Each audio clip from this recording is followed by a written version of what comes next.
So welcome back, and I have acquired something, which is pretty interesting. It's electric, and it's on the other end of this plug.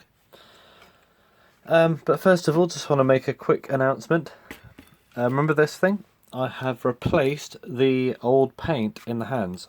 I actually did it underwater to avoid radium dust getting everywhere, because it obviously was radium, it was brown.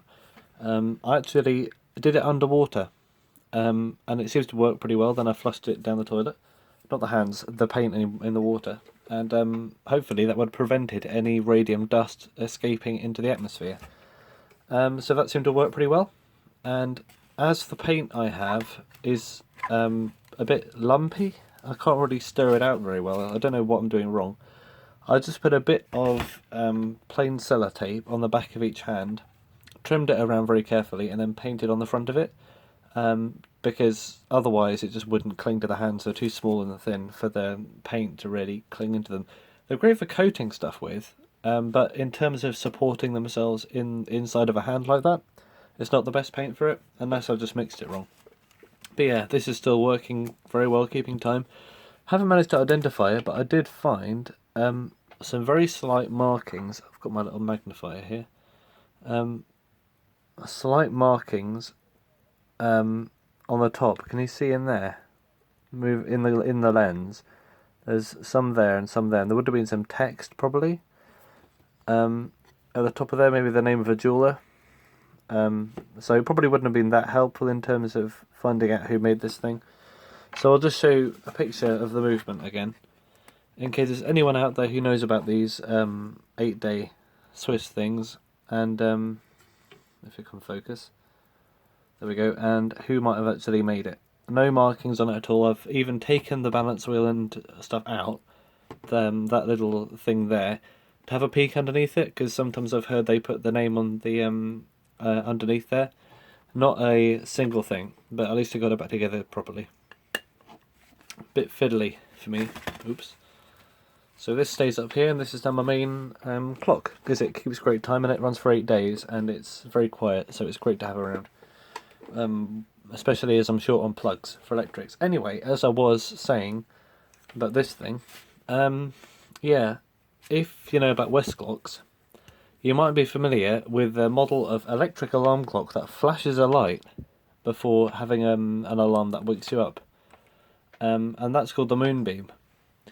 And this Moonbeam I've got here is not the kind of Moonbeam that you're probably thinking about, because there's a good chance you're thinking of the probably more famous model, the classic sort of 50s kind of thing, where it's made of I think it used to be white. They've all turned yellow now. Sort of plastic with a round dial set into it, and it's sort of shaped like that. Very popular, famous things. Apparently very good alarm clocks. Same movement, I think, as my Logan. But anyway, this is not that. This is the Moonbeam that was made in Scotland in the late 60s and early 70s probably. And you might think, oh, that's, what kind of thing is this? Well, I'll just show you. This is it. This is a Westclox electric Moonbeam. I know it's called that from the catalogues, but they came in 2 colours. There was this blue, and there was also white. I think this is called Wedgwood blue or something. But yeah, it's sort of a plasticky type thing. But I've always wanted to get one, because it's the only chance I'm really going to have of getting the Moonbeam flashing light experience around here without having to import one from America, which probably wouldn't run it the right thing on the mains anyway. It didn't come with a plug in the post, so I just put one on and it works already.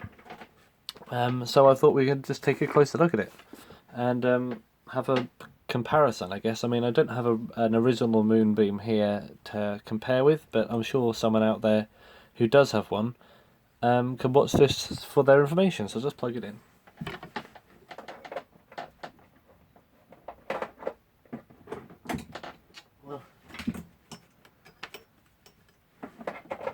Right.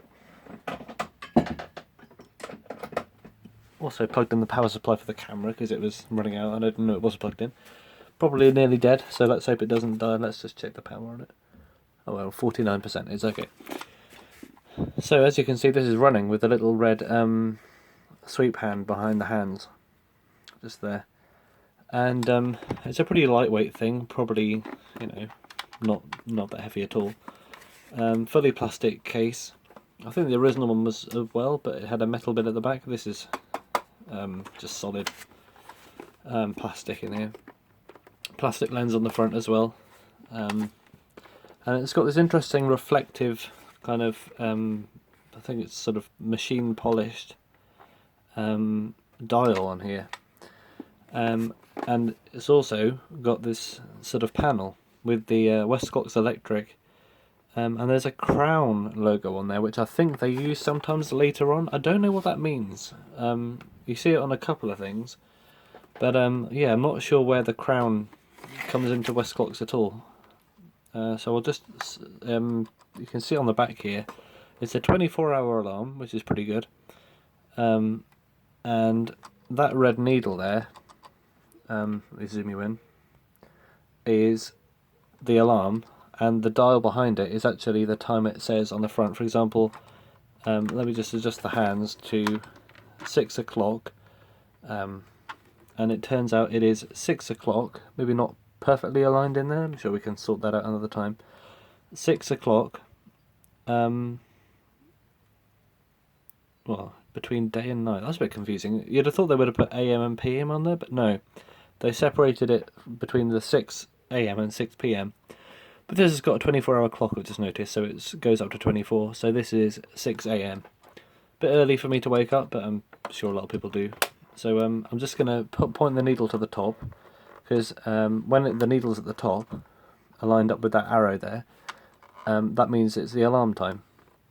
And then we should have a bit of light blinking, so I'll just zoom you out again, just to show you what it looks like when this thing goes off, because I was, you know, pretty impressed. I might even use this. If I check inside there's nothing wrong with it, I might actually use this as my main thing, because I really am interested in seeing how effective a flashing light is. And after a few minutes, it comes on with a buzzer, which is not particularly loud, but it's, you know, the light is the main thing here, so I'll just put it on. There we go. You can hear the switch inside. I don't know how that works, probably some kind of thermal thing to make it go on and off, I'm not sure, but you know, lights up. The bulb is inside, I did check that, it's a Philips bulb. We can have a look at that in a second anyway. And yeah, you know, I mean, being an electric clock, it would keep time, but it does. You know, all good. Just needs a bit of a clean up. It does smell a bit of cigarettes. I bought this on eBay a couple of days ago, and usually it was a buy it now listing, which you don't see many of. So I bought it pretty much a couple of hours after I saw it, because I thought, oh, I've always wanted one of them. And yeah, as I always say, if you sold this to me on eBay and you're watching this video, enjoy the video, okay? Right, let's unplug this and we can have a look inside. So, what other clocks, electric clocks, were Westclox in Scotland making around this time? Well, right here we have, take the wire around it, this, and this is a Contessa, and it's got a nice message on the front for you all to see. I'm going to remove that today because it's a bit cringy, I think. Bit cheesy, whatever, I don't know. So I'll just show you the inside, because I'm going to need to open it up anyway. Bit of a pain to undo. These screws are a bit old. Well, the whole thing's old really. But they're a bit worn out on the heads. Probably been undone a few times by someone. And this was in the 1968 Westclox catalogue, as was the Moonbeam. So I'm just saying 68 to 72 probably is a good date for these. I don't think they had date stamps on the movements. I don't think they did. We'll have a check anyway. Maybe this one does. Right. They're all coming apart. Got this little thing on the front, on the top as well, which you can undo. And then you take off the, I guess it doubles up as a bezel and a case, basically it's the whole rim of the clock. Then we've got a nice big plastic lens. And then we've got our hands, which are basically held on with nothing. A sweep hand made out of a piece of wire bent around, which is not uncommon. And it's red on one side and silver on the other. Obviously the red side points towards the user. Let's get this off. And yeah, inside, I'll just show you that up close up in a second. I've had this for a long time. And it's a great little clock. Well, not little, it's actually quite large for a Westclox. Yeah. They also made wind-up versions with the 66 movement in them.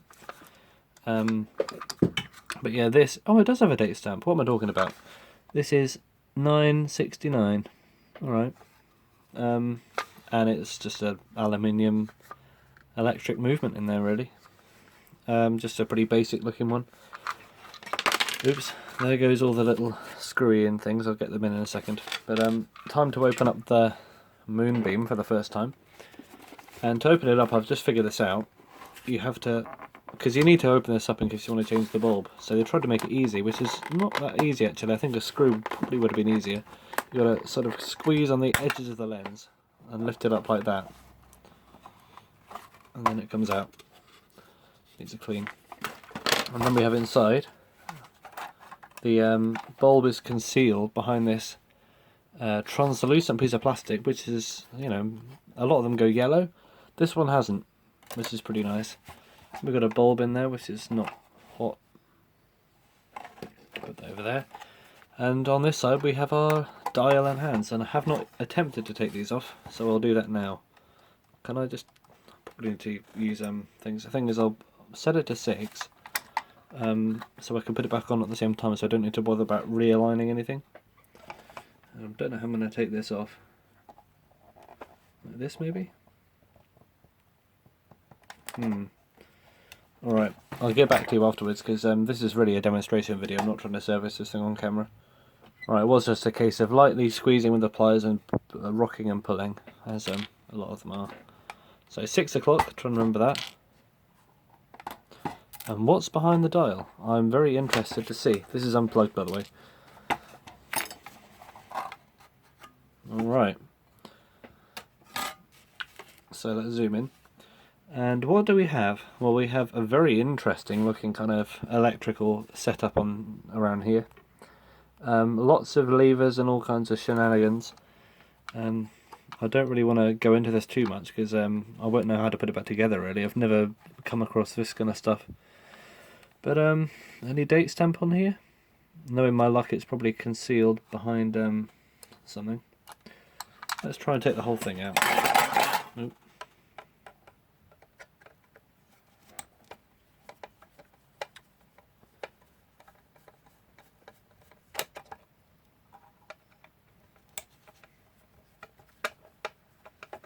And this alarm, it starts off with the light, and then it changes to a buzzer. So we're going to hear that in a second as well. But on the top, the button, you can press it to snooze it for a bit, or you can press it down and latch it back by pushing down and pushing it inwards to make it stop properly. And that's the state you'd want it when you're not going to wake up. So it'll be interesting. I'm going to put this back in after I've taken it out, and it'll be interesting to see the alarm going off without the dial, I guess. So that's what happens when you press the alarm in.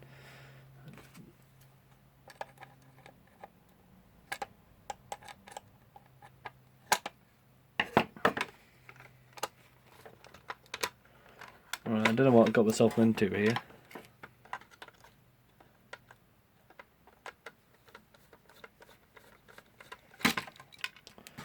Right, let's have a look at the back. We've got some plastic bits in there. UK stamped in there, but not followed by numbers for a date, which is a bit annoying. Is there anywhere else around here? I'm a big date stamp kind of guy. I need to know when things are made. Not really lucky, to be honest. Oh well. If I ever find it, then I'll show it, but at the moment it's a bit of a no-show.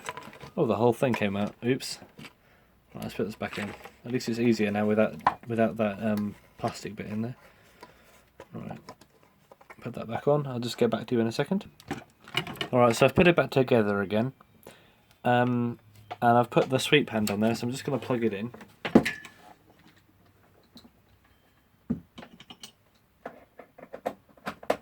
Alright, there we go. And we can see that the movement is running.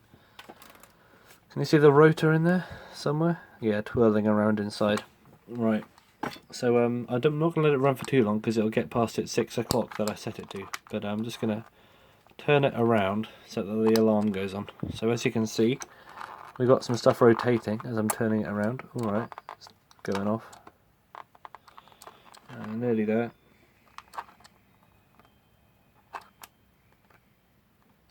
Okay, ready for this?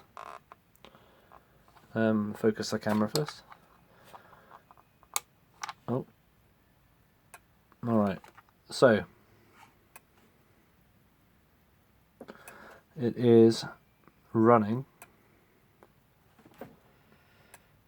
What is triggering this to happen? Oh, listen, see that white bit of plastic? That bobs up and down very, very slightly when the light goes on and off. I don't want to blind everyone, so I'll just put this back on.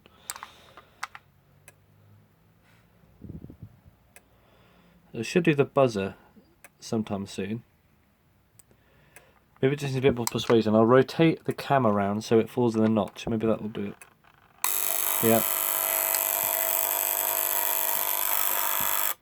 Alright, that's the buzzer, that bit of metal on the front.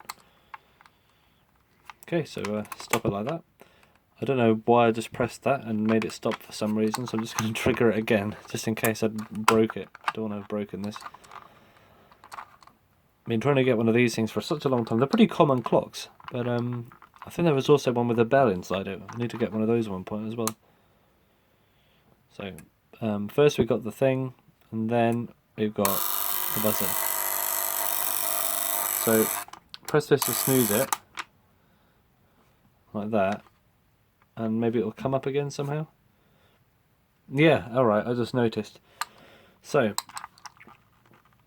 when you press it to snooze it, it actually jumps up the thing again, back up onto that level. So I don't know why it's not coming down again. Maybe it needs to... Maybe I shouldn't have pushed it down as hard as I did. I'm not sure. Well, anyway, it seems to work. I just don't know how to use it properly. So, thanks for watching, and I'll just put this back together again. And, yeah, not quite the Moonbeam that we all know and love, but I think it does its job just as well. And it's not that bad. So, interesting.